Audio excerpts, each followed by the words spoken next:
সুপ্রিয় দর্শক, আসসালামু আলাইকুম। আপনাদের সবাইকে স্বাগত জানাচ্ছি এখনকার আলোচনায়। আপনাদের সঙ্গে আছি আমি সিরাজুল ইসলাম, আর আপনারা আছেন টক উইথ সিরাজের সাথে। দর্শক, চলুন আমরা আজকের আলোচনা শুরু করি। আজকের আলোচনার প্রথম যে বিষয়টা এখানে টানবো সেটা হচ্ছে, দুপুরের ভিডিওতে আমি বলেছিলাম যে ইরান কি কি ক্ষয়ক্ষতি করেছে মার্কিন বাহিনীর মধ্যপ্রাচ্য অঞ্চলে, তার একটা তালিকা দিয়েছিলাম। এখন তালিকা দেব ইরানের হাতে এই যে ক্ষয়ক্ষতি হলো তার মূল্য কত। ইরান বলছে 2600 কোটি ডলারের 2600 কোটি ডলারের ক্ষতি হয়েছে। কোনটার মূল্য কত সেটার একটা মোটামুটি তথ্য আমি আপনাদেরকে এখানে দেওয়ার চেষ্টা করব। আর এই যে ইরান এবং আমেরিকার মধ্যে গত 2 দিন ধরে যুদ্ধ বন্ধ রয়েছে, এই যুদ্ধ বন্ধ থাকার মানে কি? যুদ্ধটা কি আসলে স্থায়ীভাবে বন্ধ হতে যাচ্ছে কিনা, নাকি আবার যুদ্ধ শুরু হবে? আর যদি স্থায়ীভাবে যুদ্ধ বন্ধ হয় তাহলে কোন ঘটনা এর পেছনে কাজ করছে? আমি দুপুরের ভিডিওতে বলেছিলাম 3 দেশ কূটনৈতিক উদ্যোগের চেষ্টা করেছে, বাট ইরান সব নাকচ করে দিয়েছে। আবার খবর পাওয়া যাচ্ছে যে কূটনৈতিক আলাপ আলোচনা এগুচ্ছে। আসলে ঘটনাটা কি? আরেকটা খবর আমি আপনাদেরকে বলি, নেতানিয়াহু আগামী মঙ্গলবার অর্থাৎ রোববার, আজকে যাচ্ছে 26শে জুলাই, সোম মঙ্গল একদিন পরেই তিনি আমেরিকা সফরে যাচ্ছেন এবং ডোনাল্ড ট্রাম্পের সাথে তার বৈঠক হবে। মনে করা হচ্ছে যুদ্ধ নতুন করে শুরু হবে কি হবে না, নেতানিয়াহুর এই সফর এবং এই বৈঠকের পরেই তা বোঝা যাবে এবং ঠিক হবে। খেয়াল করুন, তিনি যাচ্ছেন মঙ্গলবারে, মঙ্গল বুধ বৃহস্পতি 2-1 দিন তো থাকবেই। তার মানে শুক্র শনিবার যদি ইরানের উপরে আমেরিকা হামলা চালায় তাহলে নেতানিয়াহুর সফরের সিদ্ধান্ত ফাইনাল হবে এবং সেই হামলাটা মোটামুটি বৃহস্পতি শুক্র শনি এইরকম টাইমেই শুরু হয়ে যাবে। আমেরিকার মার্কেট বন্ধ হওয়া দরকার, শুধু বড় হামলা চালাবে, কিন্তু হামলা আসলে চালাবে কিনা সেটা প্রশ্ন। এদিকে ইরান বলছে তাদের ক্ষেপণাস্ত্রে এমন ওয়ারহেড বসানো আছে, যে ওয়ারহেড বসানোর কারণে তাদের এই ক্ষেপণাস্ত্রকে এখন বড় কোনো প্রযুক্তি শনাক্ত করতে পারবে না এবং আটকাতে পারবে না। তার মানে কি? তার মানে এখন ইরানের ক্ষেপণাস্ত্র আরো বেশি অপ্রতিরোধ্য হয়ে গেল। তার নমুনা সম্ভবত আমরা জর্দান, কুয়েত, বাহরাইন বিভিন্ন জায়গায় দেখলাম গত কিছুদিন। আরেকটি খবর আছে, সৌদি আরব থেকে নাকি 500 মার্কিন সেনা সৌদি সরকারকে না বলেই চলে গেছে। এটা নাকি বলছি, একদম কনফার্ম খবর না, সামাজিক মাধ্যমে আমি খবরটা দেখলাম। এই খবরের সত্যতা নিয়ে এখন আমি শিওর না, বাট খবরটা দেখেছি তাই আমি আপনাদেরকে শুধু জানালাম। সর্বশেষ আর একটা বিষয় নিয়ে আমি আজকের ভিডিওতে আলোচনা করব, সেটা হচ্ছে ইউক্রেন ইরানের একটি জাহাজে হামলা করেছে। আপনারা জানেন কাস্পিয়ান সাগরে। ইউক্রেন কেন ইরানের এই জাহাজে হামলা করলো এবং এ ব্যাপারে ইরান কি ভাবছে, কি বলছে? যুদ্ধ কি তাহলে ইউক্রেন রাশিয়া এই পর্যায়ে চলে যাবে? ইরানের এই যুদ্ধ, তার মানে যুদ্ধ কি আরো ছড়িয়ে পড়ছে এবং এই যুদ্ধ আসলে বিস্তৃত হয়ে কত দূর যাবে, এ প্রশ্ন কিন্তু আসছে। আর একই সাথে জানিয়ে রাখি, তেলের দাম কিন্তু $100 উপরে ব্যারেল প্রতি। এখন যুদ্ধের যে পরিস্থিতি তাতে মনে হচ্ছে বাবাল মানদেব প্রণালী থেকে সুদূর কাস্পিয়ান সাগর, বিরাট বিশাল অঞ্চলে কি যুদ্ধ ছড়িয়ে পড়ছে বা ছড়িয়ে পড়লো। সুপ্রিয় দর্শক, চলুন আমরা বিস্তারিত আলোচনা করি। আর তার আগে বলে রাখি, ভিডিও যদি ভালো লাগে তাহলে লাইক এবং শেয়ার করবেন এবং চ্যানেলটি সাবস্ক্রাইব করে সাথেই থাকবেন। দর্শক, চলুন আমরা বিস্তারিত আলোচনা করি। প্রথম যে আলোচনা করতে চেয়েছিলাম সেটি হচ্ছে এই, আজকে দুপুরে ভিডিওতে বলেছিলাম যে আমেরিকার কি কি ক্ষয়ক্ষতি করেছে, তাই ইরানের সামরিক বাহিনী IRGC একদম প্রকাশ্যে বলেছে এবং এটা বিশ্বের বিভিন্ন গণমাধ্যমে এখন আছে। ইন্ডিয়ার কোনো ইয়ে নেই, কোনো অবস্কিউর নেই, কোনো অস্পষ্টতা নেই এবং পাশ্চাত্যের গণমাধ্যমের কথা বলছেও। খোদ আমেরিকার গণমাধ্যমগুলোই বলছে যে আমেরিকার অস্ত্র ভান্ডার বড় সংকটের মুখে পড়ার কারণে আমেরিকা এই যুদ্ধ আপাতত স্থগিত রেখেছে। জানি না এই যুদ্ধ আসলে আপাতত স্থগিত রাখার প্রশ্ন, নাকি আরো বড় হামলা করতে চাই তার জন্য সামগ্রিক একটা প্রস্তুতি। কথা কিন্তু সব রকমেরই আছে। যাই হোক না কেন, বড় হামলা করলেও ইরানকে মোকাবেলা করতে হবে। যুদ্ধ যদি আমেরিকা না করে তাহলেও ইরানকে তার মতো করে আগাতে হবে। যদি বড় হামলা করতে যায় তাহলে তার জন্য তো ইরান প্রস্তুত আছে, সে কথা বলেছে। ইরানের সামরিক বাহিনীর যে মুখপাত্র ব্রিগেডিয়ার জেনারেল আকরাম মিনিয়া, তিনি আজকে বলেছেন ইরানের সামনে এখন 3টা পথ। এই যে যুদ্ধ বন্ধ করলো, এখন কি করবে আসলে তারা 3টা কাজের যে কোনোটা করতে পারে। একটা হচ্ছে বড় হামলা চালানো ইরানের উপরে, অথবা যুদ্ধ থেকে পালিয়ে যাওয়া বন্ধ করা, অথবা ইরানের বিরুদ্ধে স্থল অভিযান চালাতে সেনা পাঠানো। জেনারেল আকরামিয়া বলেছেন যে আমেরিকা যেটা করুক তার জন্য ইরান প্রস্তুত আছে। যে 2 দিন আমেরিকা যুদ্ধ বন্ধ রেখেছে, হয়তো ইরানও সেই 2 দিন বন্ধ রেখেছে এই কারণে তারও তো একটু গুছিয়ে নেওয়ার, তারও প্রস্তুতির প্রয়োজন আছে। ভেতরে ভেতরে কি হচ্ছে সেগুলো বোঝার চেষ্টা দরকার আছে। এপাশে ইরাকে কিন্তু ইরান ঠিকই হামলা চালিয়েছে। ইরাকের এরবিল এলাকায় মার্কিন যে সমস্ত স্থাপনা, যে সমস্ত অস্ত্র মোতায়েন ছিল বা যে সমস্ত ঘাঁটি, ওখানে প্রচুর গোয়েন্দা ঘাঁটি এবং প্রশিক্ষণ কেন্দ্র অনেক কিছু আছে। এগুলোর উপরে এত বেশি হামলা চালিয়েছে গত কয়েকদিনে ইরান বলছে যে মোটামুটি মার্কিন অবস্থান প্রায় সম্পূর্ণই ধ্বংস ওখানে ইরাকের এরবিল সুলাইমানিয়া ওই এলাকায়, যেটা ইরানের কুর্দিস্তানের কাছাকাছি। ওই এলাকা কুর্দি অধ্যুষিত এলাকা। তবে বাস্তব যে কথা সেটা হচ্ছে যে আসলে মধ্যপ্রাচ্যে আমেরিকা ভীষণ চাপের মুখে, প্রচন্ড প্রতিরোধের মুখে পড়ে তারা অনেক ক্ষতিগ্রস্ত হয়েছে এবং এখন তাদের সামনে এই সিদ্ধান্ত আসলে করবে কি, তারা এখান থেকে চলে যাবে, চলে গেলে বিরাট বিশাল অঞ্চল, বহু পরিকল্পনা, সমস্ত সবকিছু মার খেয়ে যায়। আর যদি না চলে যায় তাহলে তো ইরানের সাথে যুদ্ধ করতে হয়, কারণ যুদ্ধ শুরু করেছে তারা, শেষ না করলে কিভাবে কি করবে। আবার যদি বড় যুদ্ধ করতে যায় তাহলে ইরান তা মোকাবেলা করবে।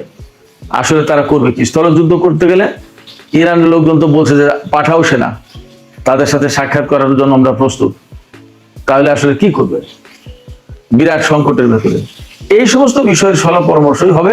নেতানিয়াহু যাচ্ছেন মঙ্গলবার আমেরিকায়, এই বৈঠকে এই সমস্ত বিষয়ের সিদ্ধান্ত হবে এবং অনেকে আশঙ্কা করছেন যে নেতানিয়াহু গিয়ে ডোনাল্ড ট্রাম্পকে আবার এভাবেই পরামর্শ দেবেন, এইভাবেই তিনি চাপ সৃষ্টি করবেন যে আমেরিকা যাতে আবার ইরানের বিরুদ্ধে যুদ্ধ শুরু করে। এবং যেহেতু তিনি মঙ্গলবার যাচ্ছেন, আমি আগেই বলেছি বুধ বৃহস্পতি এরপরে শুক্রবার মার্কিন বা পাশ্চাত্যের মার্কেটগুলো বন্ধ, ওইটা হলো যুদ্ধ শুরুর একটা মোক্ষম সময়। আলাপ পরামর্শ করে যদি যুদ্ধ শুরু হয় তাহলে এই সপ্তাহতেই হতে পারে, এমন একটা আশঙ্কার সম্ভাবনা যায় বলেন আছে। এখন আমরা একটু নজর দিই আজকে যে মধ্যপ্রাচ্যে মার্কিন সেনাদের কি কি ক্ষয়ক্ষতি হয়েছে তার যে তালিকা ফিরিস্তি তুলে ধরেছে ইরান। এর ডলারে দাম কত টাকার, কত ডলারের ক্ষতি হলো, ক্ষয়ক্ষতির পরিমাণটা আগে ছিল তালিকা, এখন পরিমাণটা আমরা বোঝার চেষ্টা করি।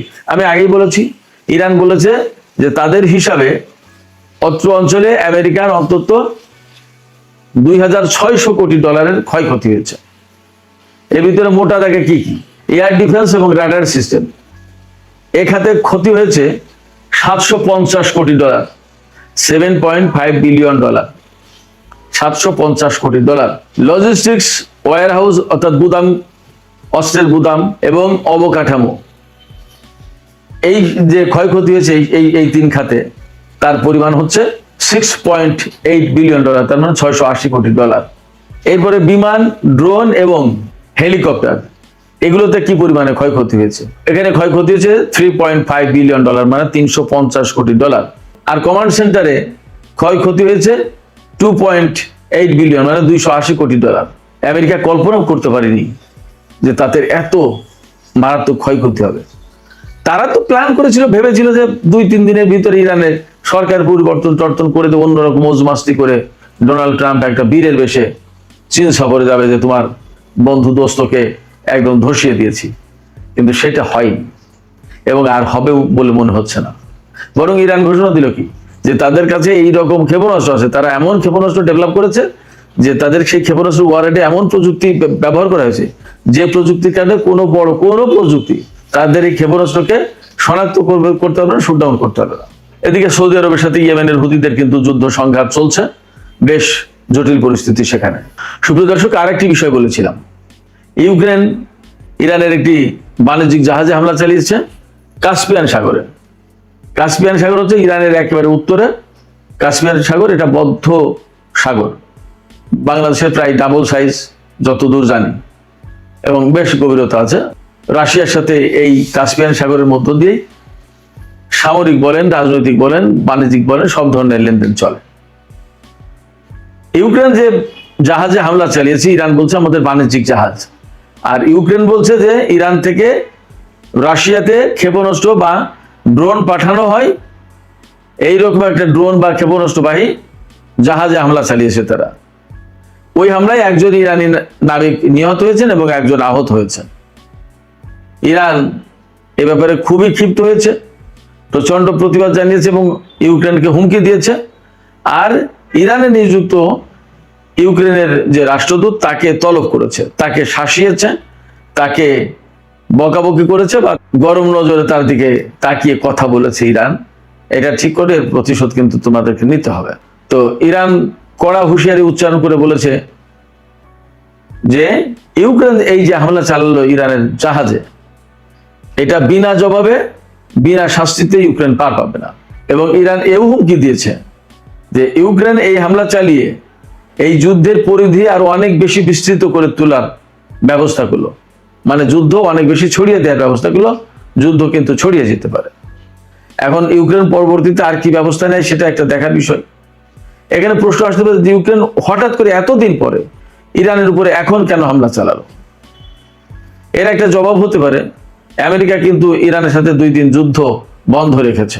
তার মানে যদি আমেরিকা ইরানের উপরে বড় ধরনের হামলা চালাতে চায় তাহলে তারা প্রস্তুতি নেওয়ার চেষ্টা করছে, এপাশে ইউক্রেনকে দিয়ে হামলা চালিয়ে ইরানকে এই দিকে ব্যস্ত রাখার চেষ্টা করছে, এবং ওপাশে আমেরিকা নিজেরা নিজেদের মতো করে প্রস্তুত হবে, বড় যুদ্ধের জন্য একটা প্রস্তুতি নেবে এবং বড় যুদ্ধ হয়তো চালাবেও। এই জায়গায় ইরান কতটা টেকনিক্যালি এই বিষয়গুলো এই মুহূর্তে হ্যান্ডেল করতে পারে এবং কি করবে অনেক কিছু হিসাব বিকাশ আছে। দেখা যাক, আমরা অপেক্ষায় থাকি, দেখি আসলে কি হতে যাচ্ছে, কি হয়। তবে এটা ঠিক যে ইউক্রেন যদি আরো দফায় দফায় হামলা চালায় ইরানের উপরে, তাহলে ইরান নিশ্চিতভাবে ইউক্রেনকে জবাব দেবে, সেখানে মনে হয় কোনো ছাড় দেবে না। আর যে হামলা চালিয়েছে সেটার কি জবাব হয় সেটা একটা দেখার ব্যাপার। ইরান কিন্তু বলেছে বিনা শাস্তিতে বিনা জবাবে পার পাবে না ইউক্রেন। যদি এই যুদ্ধ অনেক বেশি মাত্রায় ছড়িয়ে পড়ে তাহলে কিন্তু এই যুদ্ধ ইউরোপের অনেক অঙ্গনে ছড়িয়ে পড়ার একটা আশঙ্কা থাকে এবং রাশিয়া, ইরান, ইউক্রেন এরকম একটা প্রেক্ষাপট চলে গেল, যুদ্ধের বহুমাত্রিকতা পেয়ে গেল। এই জায়গা থেকে ধীরে ধীরে ধীরে ধীরে আরো বড় পরিসরে যদি ছড়িয়ে যায় তাতেও কিন্তু অবাক হওয়ার কিছু থাকবে না। এর অনেক কিছু নির্ভর করছে ইউক্রেনের উপরে। সুপ্রিয় দর্শক, এখনকার আলোচনা এখানে শেষ করতে চাই। আলোচনা শেষের আগে আপনাদের কাছে জানতে চাই, আপনাদের মতামত বুঝতে চাই, শুনতে চাই।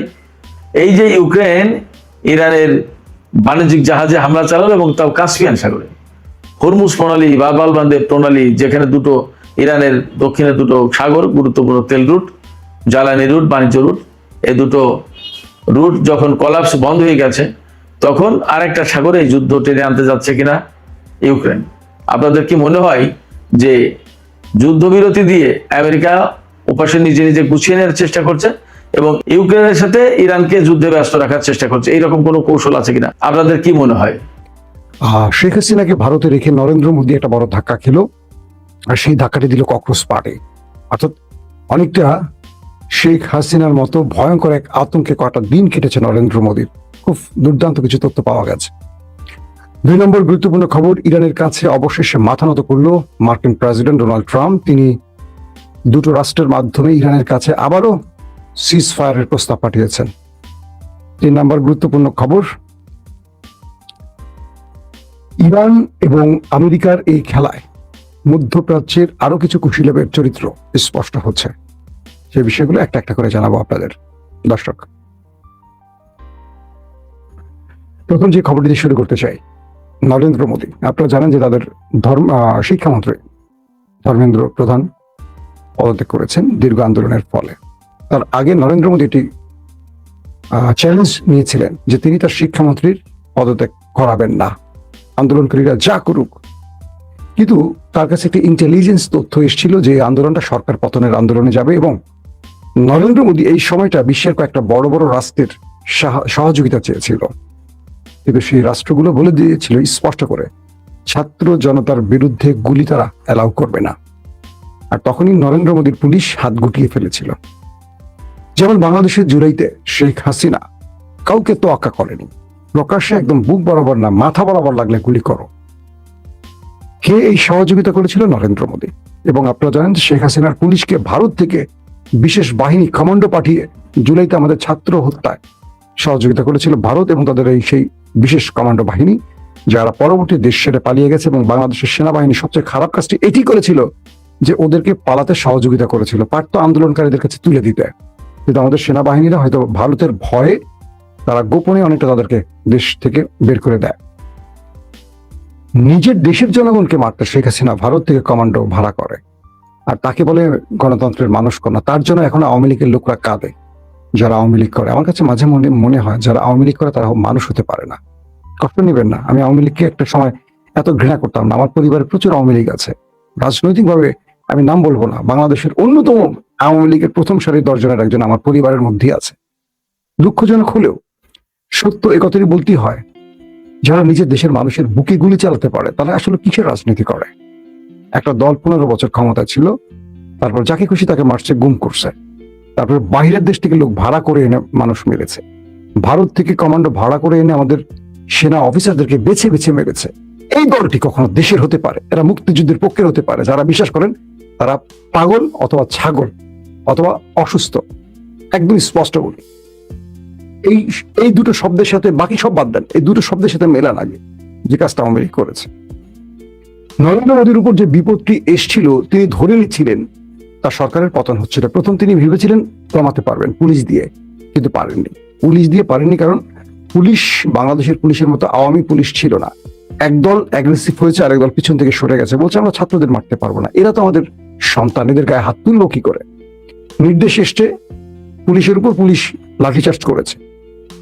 আপনারা দেখেছেন যে কয়েকজন পুলিশ মারছে, সব পুলিশ সম্মিলিত মারে নাই, কারণ ওদের মধ্যে মানবিকতাটা ছিল। ওদের রাষ্ট্রে আমাদের মতো পচে যাওয়া রাজনীতিবিদের চেয়ে একটু হলেও মানসম্পন্ন, বা পুলিশের মধ্যে বিশেষ করে আমলা পুলিশের মধ্যে কিছুটা বিচার বিবেচনা বোধ আছে। আমাদের দেশে এটা থাকে না। যখন বিএনপি আসে, সব মানে ক্ষমতা, সব পুলিশ বিএনপি হয়ে যায়। কে জামাত, কে আওয়ামী লীগ, কে বিএনপি না, সব পুলিশ পদ আর অর্থনৈতিক লাভ বা ধান্দাবাজির জন্য। যখন আওয়ামী লীগ আসে, সব আওয়ামী লীগ হয়ে যায়। ভবিষ্যতে কখনো জামাত যদি আসে, সব জামাত হয়ে যাবে। আমাদের আমলাদের, আমাদের প্রশাসনের ক্যারেক্টার হলো এরকম। এরা কখনো মানে একটা রাষ্ট্রের চিন্তা করে না, প্রত্যেকে ব্যক্তি চিন্তাটা করে, যার কারণে এই অবস্থা হয়। কিন্তু আমার যারা আন্দোলন করছেন ভারতের দিল্লির অনেকের সাথে কথা হয়েছে, আবার এনটিভির ভারতের একটা বড় গণমাধ্যমে আমার কিছু বন্ধু তাদের সাথে কথা হয়েছে, যেটা তারা স্পষ্ট বলছে যে পুলিশ ছাত্রদের উপর, কিছু কিছু পুলিশ অ্যাগ্রেসিভ হলেও সবাই সম্মিলিত হয়নি, এবং ছাত্রদের ভরসা ছিল এটাই যে পুলিশ তাদের উপর হামলা করবে না, কারণ তারা কোনো পলিটিক্যাল লোক না। এটি একটি প্লাস পয়েন্ট ছিল। নরেন্দ্র মোদী এখান থেকে একটা মানে কামব্যাকের সুযোগ পেয়েছে। 2 নম্বরটা হলো দ্রুত সময় নরেন্দ্র মোদী যখন বুঝলেন যে পরের দাবিটা আসবে প্রধানমন্ত্রীর পদত্যাগ, তখন বাধ্য হয়ে শিক্ষামন্ত্রীকে তিনি কোরবানি দিলেন।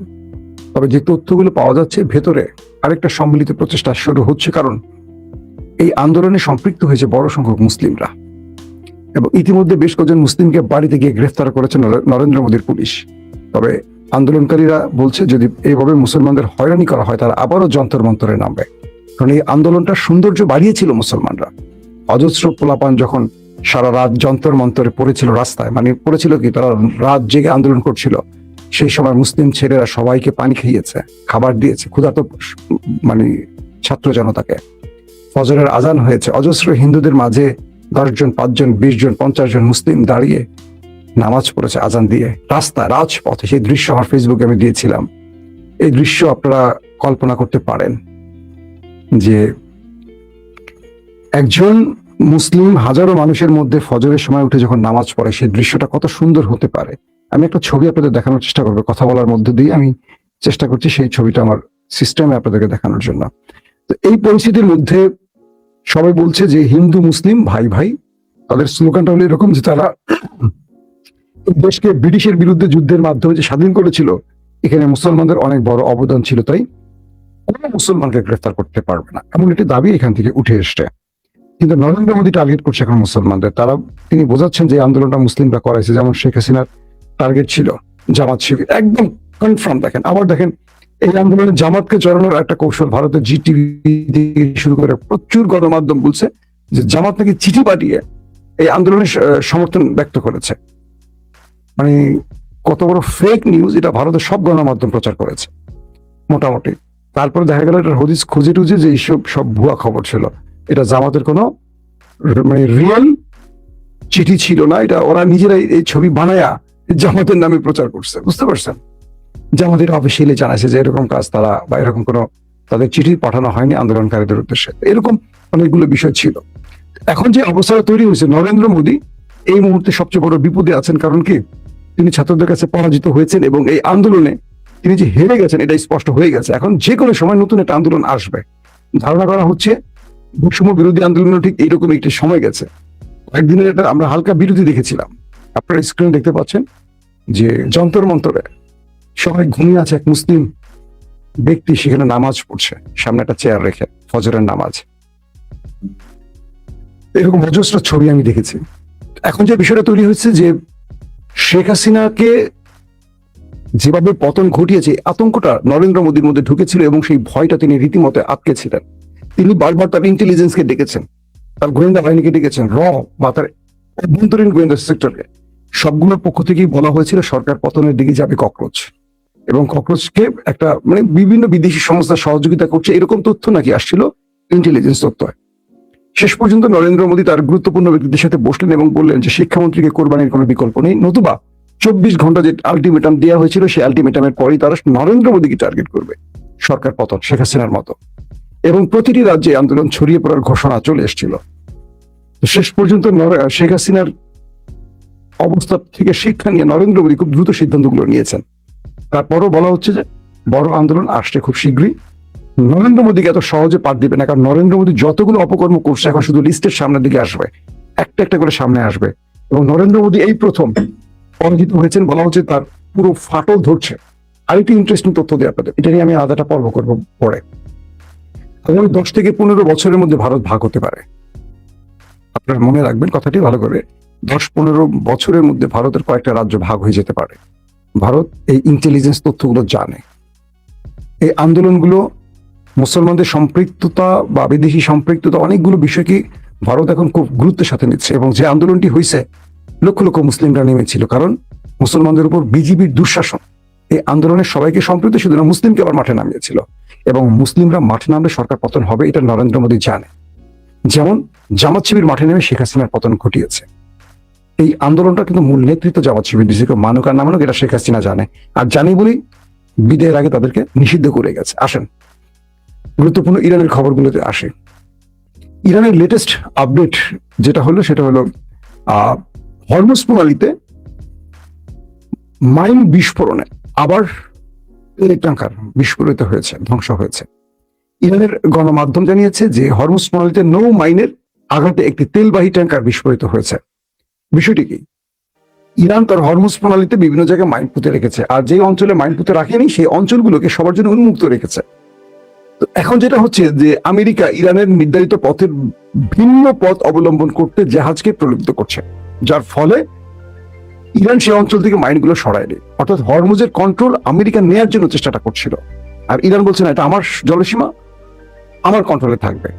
তো আমেরিকার নির্দেশে ইরানের দেখানো পথের বাইরে যারা চলাচল করছেন তারা আক্রমণের শিকার হচ্ছেন, অথবা মাইন বিস্ফোরণে তারা ধ্বংস হচ্ছেন।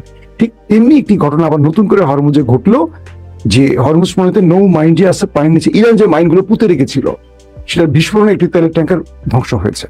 ইরানের পররাষ্ট্র মন্ত্রণালয়ের মুখপাত্র ইসমাইল বাগাই বলছেন, হরমুজ প্রণালীতে সামুদ্রিক যান চলাচলের কার্যপ্রণালী নিয়ে ওমানের সঙ্গে আলোচনা অগ্রগতি হয়েছে।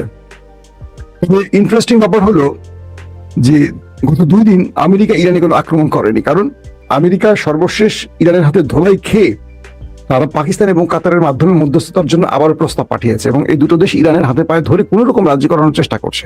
তো আমেরিকা যখন 2 দিন আক্রমণ করেনি, ইরানও পাল্টা আক্রমণ করেনি। তবে কয়েকটি তথ্য, মার্কিন তথ্য আসছে এরকম যে আমেরিকার প্রতিরক্ষা ব্যবস্থা মোটামুটি ধ্বংস করে ফেলেছে। ইরান দাবি করছে 200-র অধিক মার্কিন সেনাকে তারা ওপারে পাঠিয়েছে, আইআরজিসির দাবি। ইরানের রাডার সিস্টেমগুলো অকেজো হয়ে গেছে, প্যাট্রিয়ট থার্ড অকেজো হয়ে গেছে, মিসাইল স্টোরেজ ধ্বংস করে ফেলেছে, তাদের নতুন আসা ড্রোনগুলোকে ধ্বংস করে ফেলেছে, হেলিকপ্টার ধ্বংস করেছে, যুদ্ধ বিমান ধ্বংস হয়েছে। আজকে সন্ধ্যা 6টার লাইভে আমি আপনাদের সেই পরিসংখ্যানটা দিয়েছিলাম, যারা দেখেননি দেখে নেবেন, আগের লাইভটা, এই লাইভটার আগের লাইভটা, আজকে দিনে যেটা করেছি সেখানে মানে কতগুলো যুদ্ধ বিমান, হেলিকপ্টার, ড্রোন লিস্টেড আমি জানিয়েছি ধ্বংস হয়েছে। এগুলোর পর ডোনাল্ড ট্রাম্প আসলে আর কিছু করতে পারছিলেন না। ডোনাল্ড ট্রাম্প এই যুদ্ধটা আসলে একটা জিনিস আপনাদের বলি, যুদ্ধটা কিন্তু ডোনাল্ড ট্রাম্প চাচ্ছে না, ইসরায়েল চাচ্ছে। আমেরিকার মধ্যে কয়েকটা গ্রুপ ভাগ হয়ে গেছে, যেমন ধরেন মার্ক রুবিও,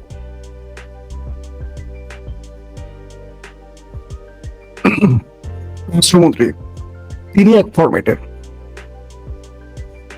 মার্কিন প্রেসিডেন্ট ডোনাল্ড ট্রাম্পের জামাতা জয়ার কুশনার ইসরায়েল পন্থী, স্টিভ উইটকফ ইসরায়েল পন্থী, তারপর আপনার ভাইস প্রেসিডেন্ট জেডি ভেন্স, তিনি ইসরায়েল বিরোধী।